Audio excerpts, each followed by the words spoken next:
Você está ouvindo o Padrão de Getsêmani, dia 4, Relacionamentos e Família. Eu sou o pastor Caio Leonardo e hoje é diferente. Não porque a declaração é mais difícil, mas porque o que você vai trazer diante do Pai hoje tem rosto, tem nome, tem história e provavelmente tem uma dor que você carrega há mais tempo do que qualquer dívida, qualquer diagnóstico, qualquer outro peso da sua vida, porque as feridas mais fundas que existem não vêm de dinheiro, não vêm do corpo, vêm das pessoas que você mais ama. Você chegou ao dia 4. Metade do ciclo está completo. E quero que você pare por um segundo e perceba o que aconteceu até aqui. No dia 1, você descobriu de onde falar. Não de órfão, de filho, de filha. No dia 2, você decretou sobre a sua vida financeira. Você tirou a falta da posição de identidade e colocou a provisão do Pai no lugar. No dia 3, você foi ao lugar mais íntimo que existe, o seu próprio corpo, e você declarou que a chaga de Jesus não foi em vão sobre a sua carne. 3 dias, 3 camadas, 3 áreas que estavam sob pressão e que agora tem a palavra do Pai plantada sobre elas. E hoje, você vai para a área que muita gente considera a mais difícil de todas. Não porque envolve fé maior, mas porque envolve algo que está fora do seu controle. Envolve o coração de outra pessoa. E quando a dor vem de quem você ama, ela tem um peso completamente diferente de qualquer outra coisa. Deixa eu te perguntar algo. Tem alguém com quem você não fala há tempo demais? Um filho que foi embora e levou um pedaço de você junto. Um pai que nunca soube dizer o que precisava ser dito. Uma mãe de quem você guarda mágoa há anos e que te pesa quando você tenta dormir. Um irmão que virou estranho sem que nenhum de vocês dois conseguisse explicar muito bem como chegou nisso. Um casamento que esfriou tanto que você e a pessoa que prometeu ficar ao seu lado passam dias inteiros no mesmo teto, sem realmente se ver. Ou pior, um filho que você está perdendo para o vício, que você vê se destruindo na sua frente. E cada dia que passa, ele parece mais distante do filho que você criou e mais próximo de algo que você tem medo de não conseguir salvar. Existe uma dor específica que só quem amou muito consegue sentir. Não é a dor do desconhecido, é a dor do familiar que ficou inalcançável. A dor de saber exatamente como era antes, de lembrar do riso, do abraço, do olhar, e olhar para hoje e não reconhecer mais. Essa dor tem um nome: silêncio. Não o silêncio de quem não tem nada a dizer.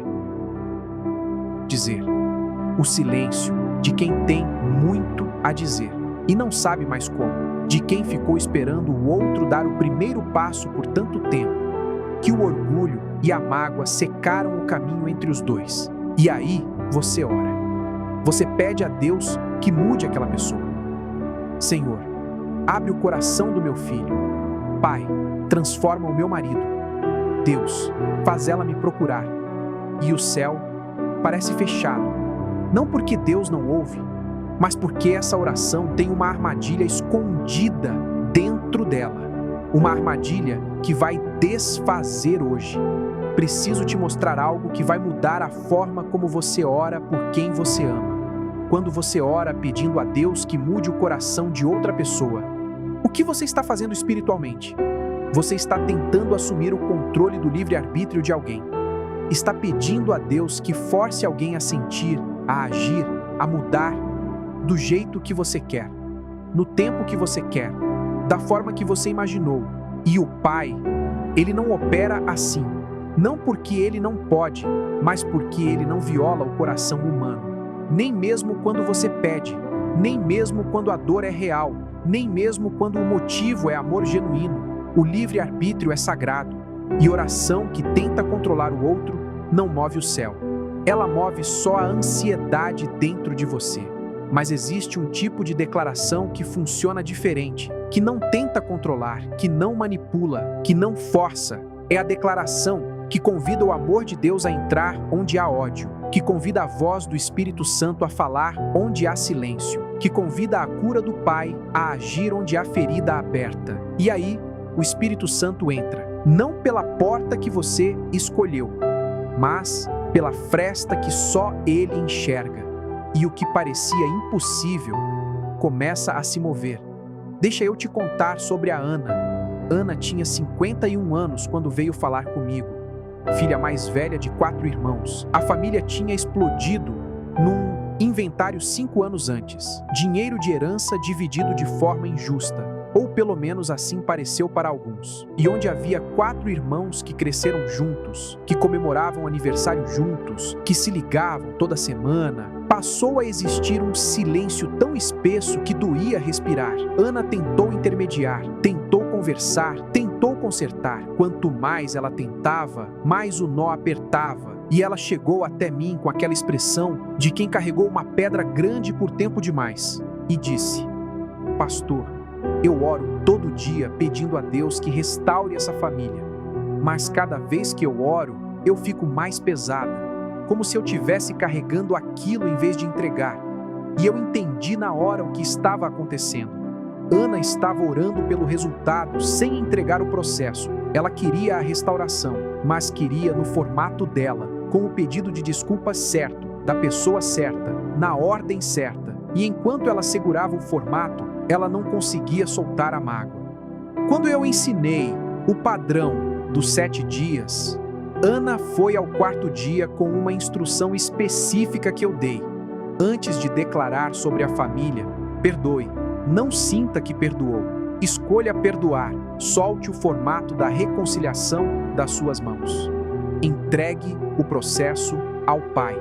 E declare que o amor divino já entrou onde havia ódio. Sem especificar como, sem especificar quando, sem especificar quem pede desculpa primeiro. Só declare que o amor do Pai já está em movimento dentro daquela história. Ana fez isso, com lágrimas, com resistência interna, com aquela sensação de que perdoar era desistir da justiça, mas fez. No 2º dia, depois do ciclo completo, um dos irmãos mandou uma mensagem, sem nenhuma razão aparente, só dizendo: tô pensando em você. 3 palavras, mas eram 3 palavras que não existiam havia 5 anos. E Ana me ligou naquele dia e disse: pastor, eu acho que o Espírito Santo encontrou uma fresta que eu nem sabia que existia. Eu não estou te prometendo que amanhã o telefone vai tocar. Não estou te dizendo que em 7 dias tudo vai estar resolvido. O que estou te dizendo é o seguinte: o Espírito Santo conhece a fresta que você não vê. Ele sabe o exato ponto de toque no coração de quem você ama. E quando você para de tentar controlar o caminho e simplesmente abre espaço para que ele entra. Sempre. Da forma que só ele pode, no tempo que só ele conhece. E tem uma última coisa que preciso te dizer antes de preparar o ambiente. Às vezes, a pessoa que mais precisa mudar numa relação destruída somos nós. Não estou dizendo que a culpa é sempre sua. Não estou dizendo que o que o outro fez foi certo.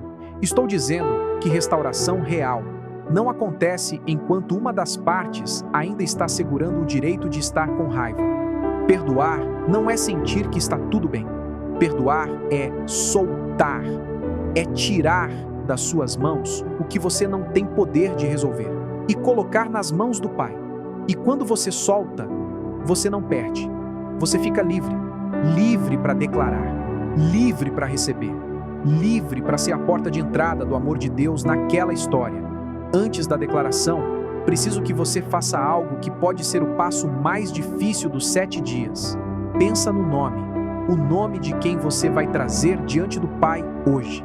Pode ser um, podem ser vários: filho, filha, marido, esposa, mãe, pai, irmão, irmã. Quem está no seu coração agora? Quem veio primeiro quando você ouviu a palavra família? Agora, antes de declarar, solte. Não o relacionamento, o controle sobre como ele vai ser restaurado. Solte o formato, solte o prazo, solte a exigência de quem vai dar o primeiro passo.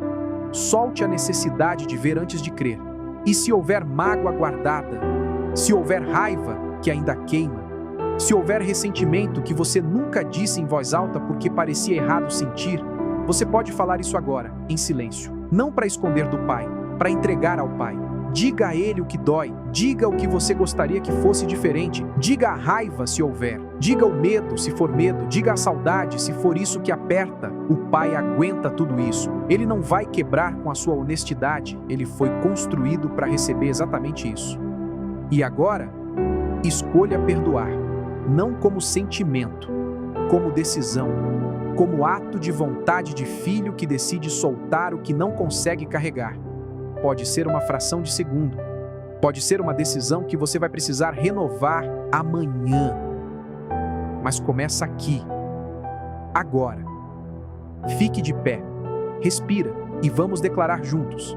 Fecha os olhos, traz o rosto de quem você está trazendo hoje, não com dor, com amor. O amor que estava lá antes de qualquer briga, antes de qualquer silêncio.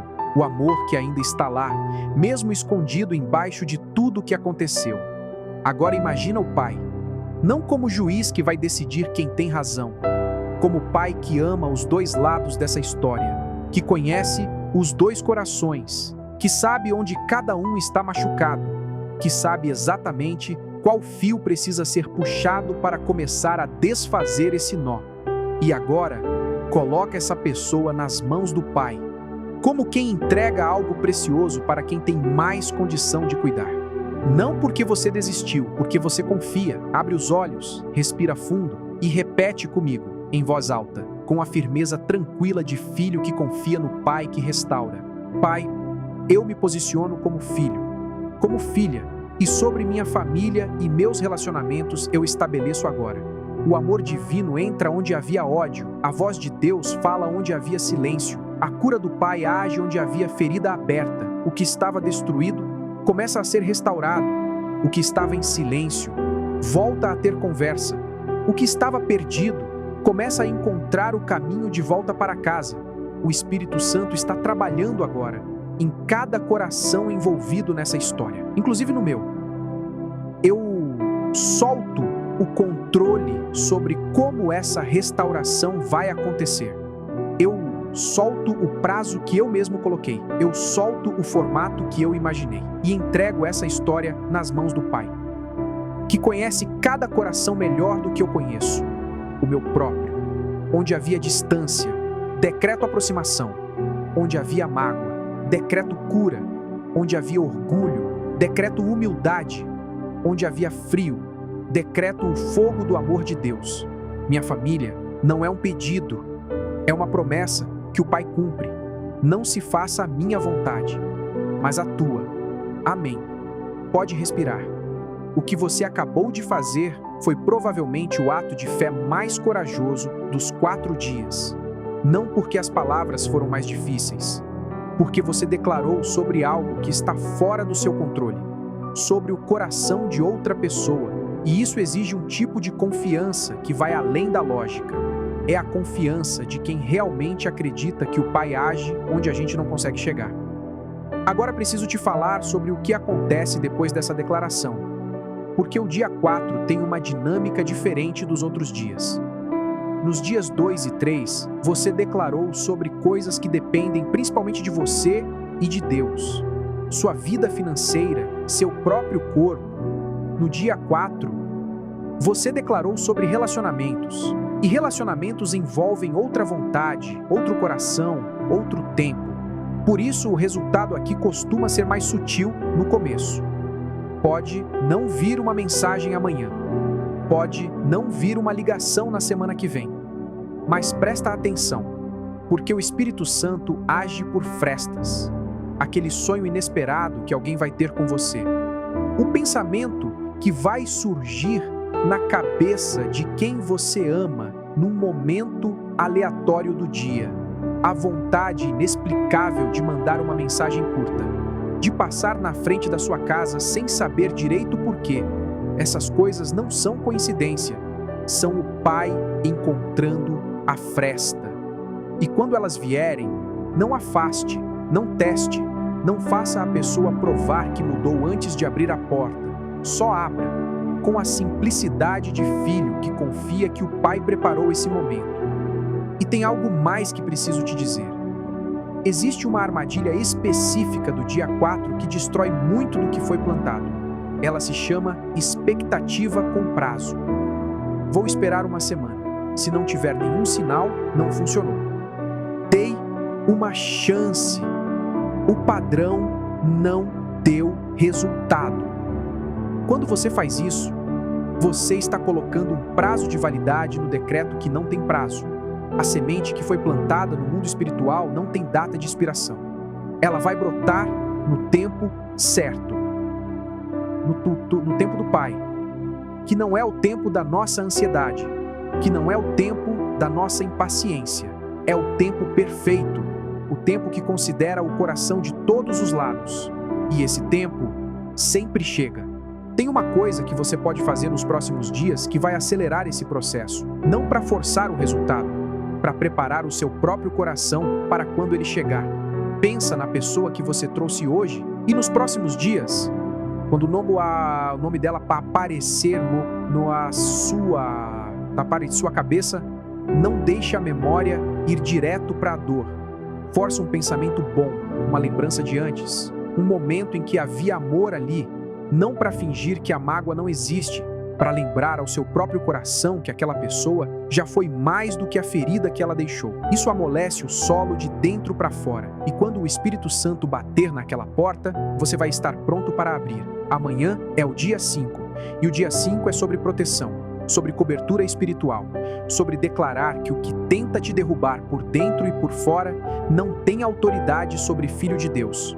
Você vai chegar no dia 5 a partir de 4 dias de fundamento sólido. Identidade, provisão, saúde, família, 4 pilares que agora têm a palavra do Pai plantada sobre eles. E o dia 5 vai colocar uma cobertura sobre tudo isso. Antes de você ir, deixa eu te abençoar. Que o Deus que transformou a pedra em Simão Pedro, veja o que ainda pode ser em quem você ama. Que o mesmo Jesus que olhou para a família destruída e disse: hoje a salvação entrou nesta casa. Diga isso sobre a sua família agora. Que o Espírito Santo encontre as frestas que só Ele enxerga em cada coração que você trouxe diante do Pai hoje. Que a restauração que você declarou chegue devagar se precisar, mas que chegue com a marca inconfundível de quem enviou.